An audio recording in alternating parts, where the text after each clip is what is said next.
Hello, my name is Theo Gilbert and I'm at the University of Hertfordshire here, and in this video we're going to talk about how you might consider introducing compassion to students in the classroom. Well, where would you begin?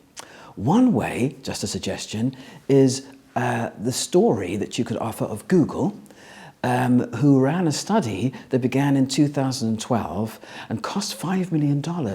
It was called Project Aristotle, and its purpose was to define to identify the key defining feature that was common to Google's best performing teams. Well, Google has 55,000 workers and was able to take a sample of 180 teams. But the difficulty was that its best teams, its most innovative and its most creative, were so different from each other. So it turned out that the key defining feature of the best teams wasn't ambition, drive, experience. It wasn't the presence of a leader. It wasn't the qualifications in the team, or a mix of personalities, or a particular mix of skills. And then a turning point came after drawing that blank, when Google researchers decided they would have a look at the norms of behavior that were in the teams in the whole sample. And they found that in the best performing teams, there was a particular feature that was common to all of them and that could often be absent, or was absent, in the other teams.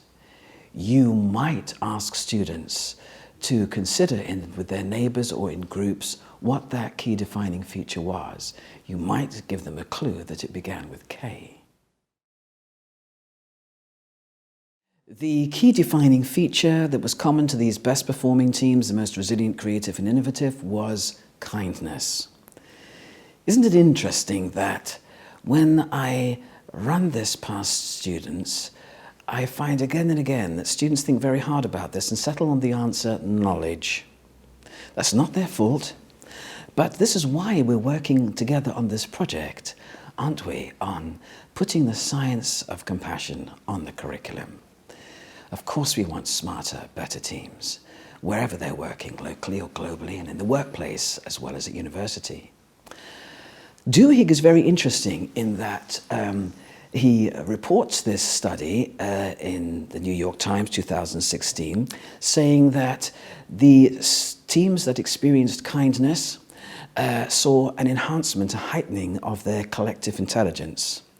Even more interesting, I think, is that in teams where there was not kindness, even if the members of those teams were known to be particularly bright, where there was competition to dominate the team, to be the leader, to push forward one's own ideas, perhaps at the expense of others, especially when it came to verbal control of the floor, there was a dumbing down of the collective intelligence, which Duhigg describes as a hobbling of that intelligence. And that is very interesting. Nevertheless, kindness is not easy to define. On the other hand, there are features of these kind actions in the best teams that Google describes, which look very much like the micro skills of compassion. So how are our students to understand compassion as defined in multidisciplinary scholarship today? One way is to show them a film, something like this, for example, although there are a number of videos that you could choose from on YouTube.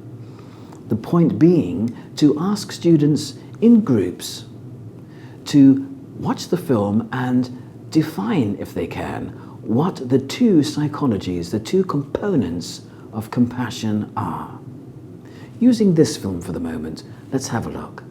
This is truly amazing. Here's a dog who's been hit by a car trying to cross the road. There he is trying to cross the road, and he gets hit and is now just lying in the middle of this busy highway, and a second dog spots him and tries to get over to him. Now, here's the first dog again being hit.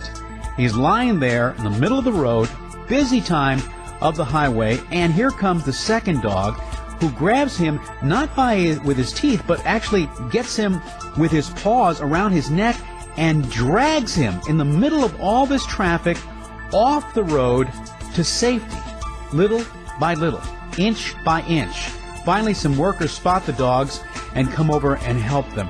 And by the way, the injured dog lived.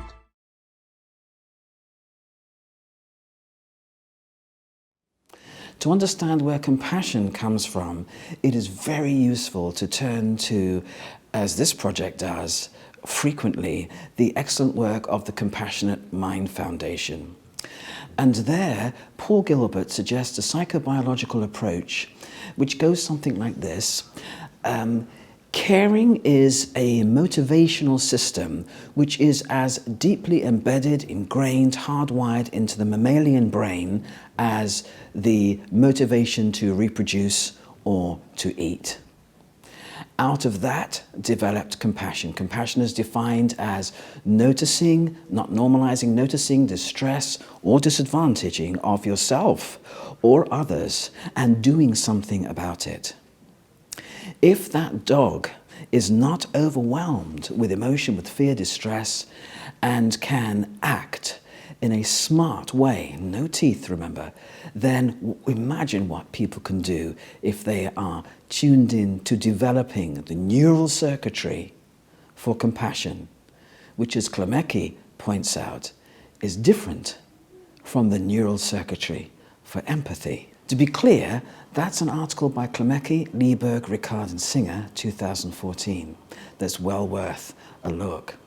In the next video, we will look at ways to encourage students to sharpen up their skills at the first component of compassion, which is noticing. That means helping them to become, as we ourselves perhaps try to become, microethnographers. Microethnographers are those who will watch very carefully human interactions, including non-verbal interactions, and this is very useful for group work. So in the next video, we will have a look at the micro skills of compassion that can be seen in a piece of group work that is filmed, being run by students.